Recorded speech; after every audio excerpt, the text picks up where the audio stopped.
Είναι μια όμορφη ηλιόλουστη μέρα στο κέντρο της Νικόπολης. Έχει μερικά αυτοκίνητα στους δρόμους.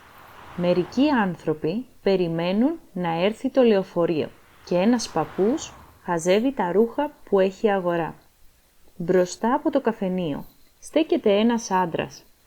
Φαίνεται νευρικός. Ποιος είναι και τι κάνει και γιατί είναι νευρικός? Σύντομα θα το μάθετε, αφού σήμερα ξεκινάει η ιστορία μας. Hello and welcome to the channel Learn Greek Naturally, where you learn Greek naturally with simple, fun, animated stories. Now, we're back for good after a hiatus of some months with a new season of stories. Now, this series is not the second season of Γιώργος. Let me explain to you quickly what's going on there. Basically, moving forward, I want the Γιώργος stories to be part of the paid courses that I offer. And I've made the second season of Γιώργος part of one of those courses. So for that reason, I don't want to release it on YouTube because it's not good for me and it's not good for my students who pay for lessons and who pay for the course. Okay, so I'll keep the Γιώργος story exclusive to the courses that I make. But at the end of the day, it's better like this because it means more fresh content for the people on YouTube and also for the people that buy the courses. And also, our two-nosed friend, Γιώργος, will be making sporadic appearances throughout the story. Okay, so with that said and out of the way, let's move on now to the first part of the new series, Ψώνια με την Παναγιώτα. Our story starts in the center of town where a man is waiting in front of the καφενείο. He's waiting for his friends to arrive. Now, if you've done the full first season and if you've watched the mini-series Χαμός στο καφενείο, this man will already be familiar to you. If not, well, it's time to go meet him now. Είστε έτοιμοι? Πάμε να αρχίσουμε με την ιστορία. Πάμε στο κέντρο της πόλης. Πάμε.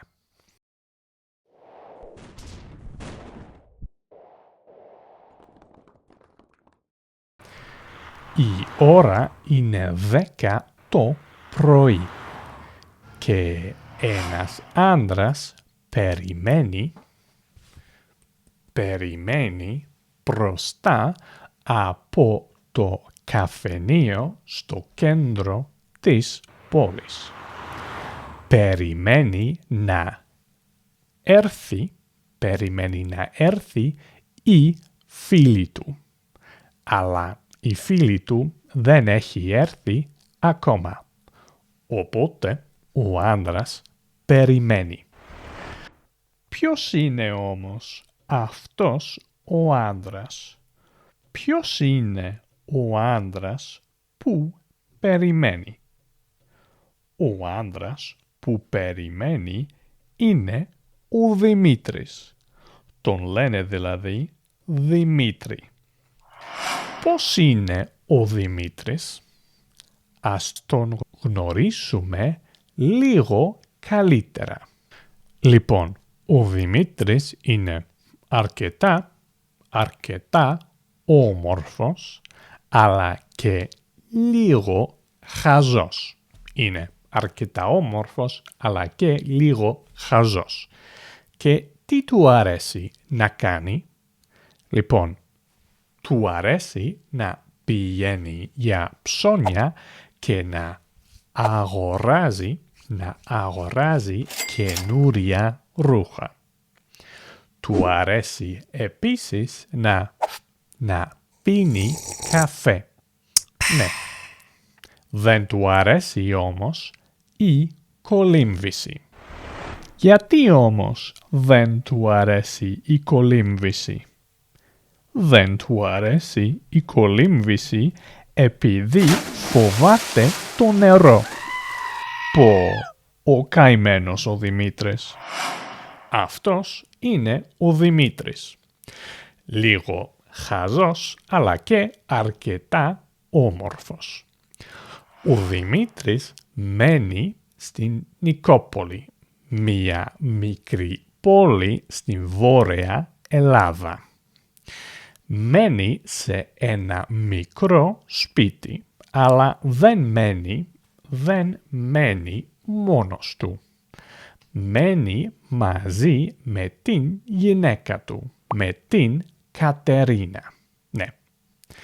Η Κατερίνα είναι αρκετά όμορφη και δεν είναι χαζή. Ο Δημήτρης είναι λίγο χαζός. Στον Δημήτρη λοιπόν αρέσει να αγοράζει καινούρια ρούχα και να πίνει καφέ. Τι αρέσει όμως στην Κατερίνα? Λοιπόν, της αρέσει να διαβάζει βιβλία και να πηγαίνει στην αγαπημένη της καφετέρια με τις φίλες της. Δεν πηγαίνει όμως για τον καφέ. Δεν της αρέσει πολύ να πίνει καφέ. Πηγαίνει κυρίως για την παρέα. Πηγαίνει για να μιλήσει με τις φίλες της. Αυτή είναι η Κατερίνα, η γυναίκα του Δημήτρη. Ωραία. Αλλά έχουν μαζί και έναν γιο, τον Σταυράκη.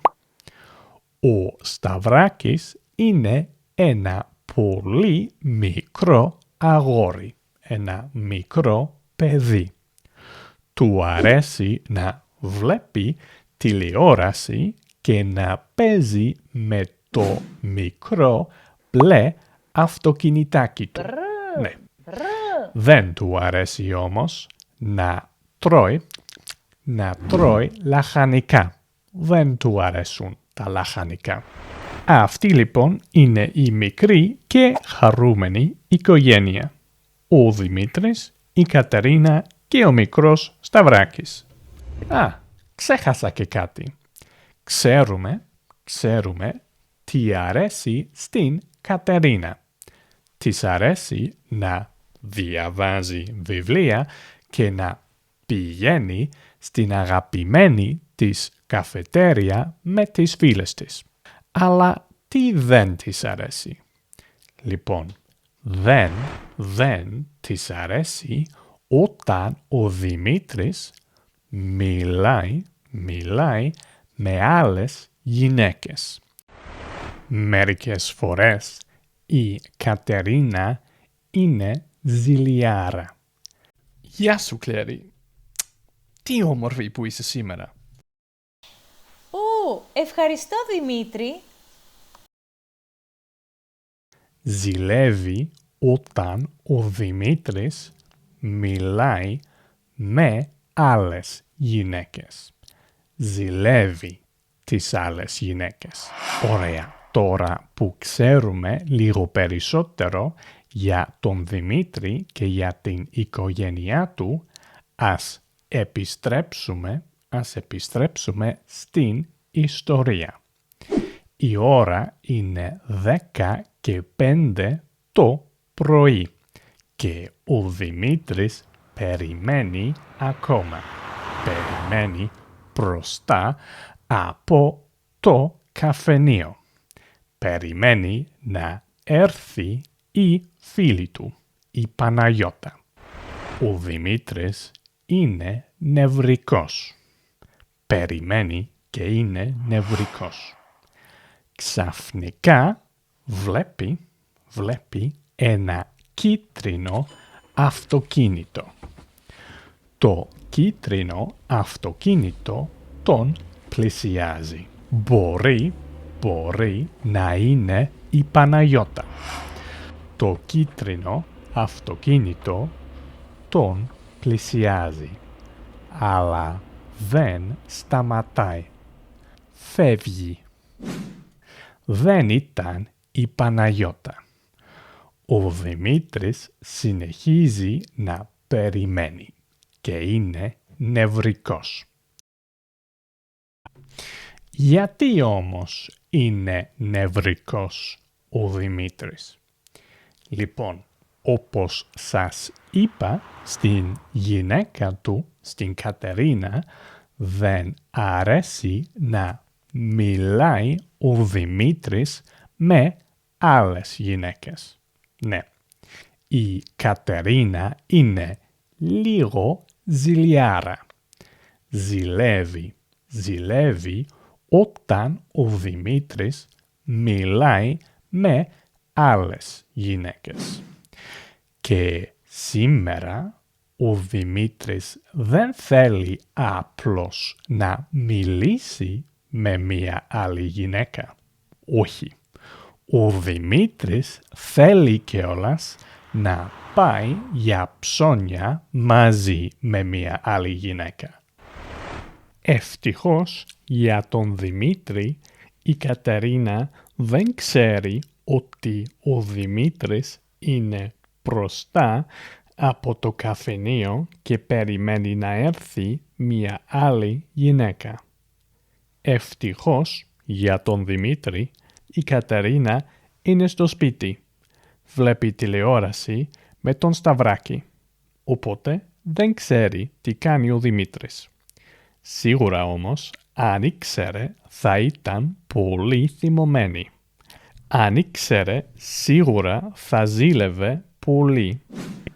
Οπότε, ενώ περιμένει, ο Δημήτρης είναι πολύ νευρικός και νιώθει άβολα. Ο Δημήτρης λοιπόν συνεχίζει να περιμένει μπροστά από το καφενείο.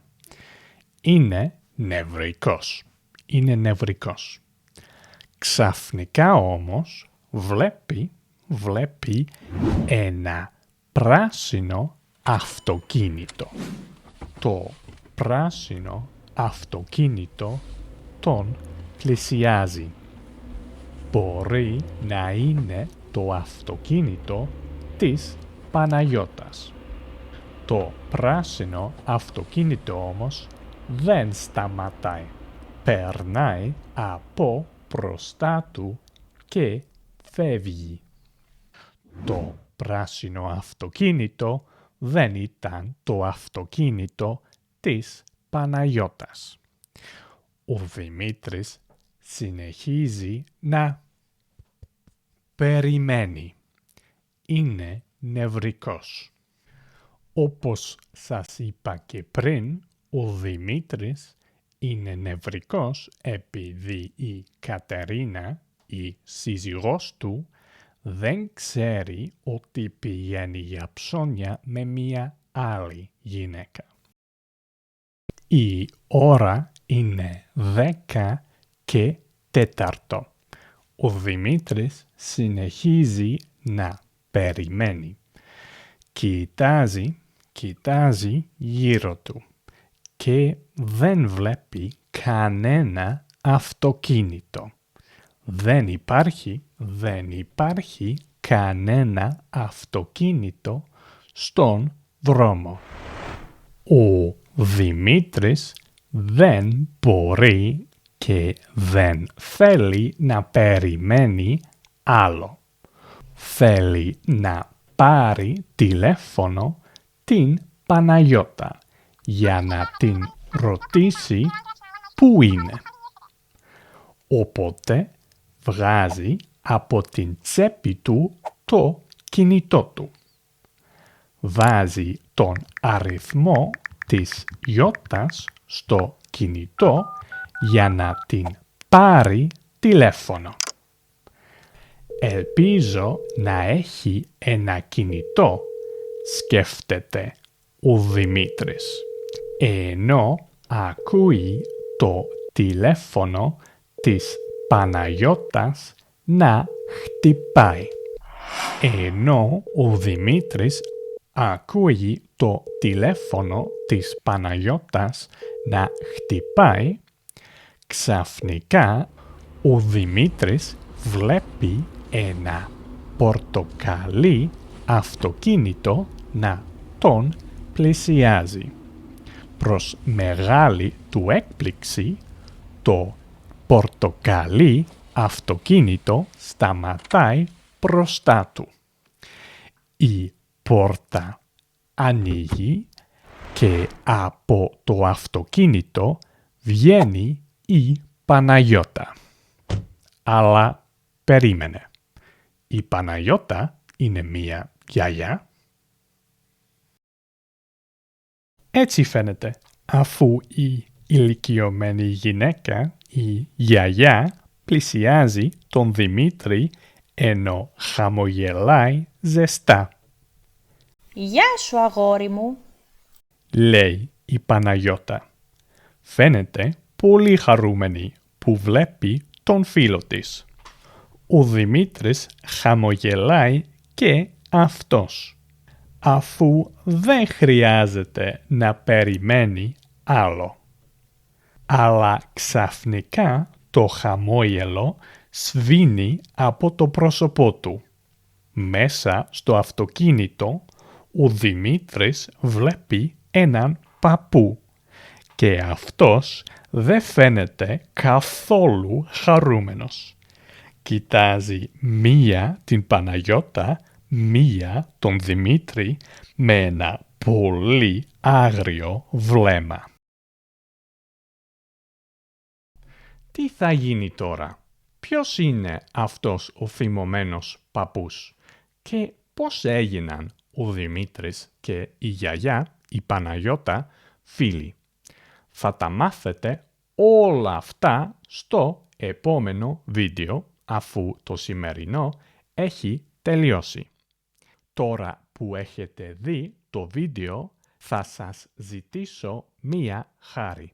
Αφήστε ένα like και ένα σχόλιο παρακάτω, ώστε να ανεβαίνει το βίντεο στον αλγόριθμο και να μάθει περισσότερος κόσμος για το βίντεο και για το έργο του καναλιού. Σας ευχαριστώ πολύ. Ωραία. Αυτά για σήμερα. Εμείς θα τα πούμε στο επόμενο βίντεο. Μέχρι τότε, καλή συνέχεια και τα λέμε. Να είστε καλά.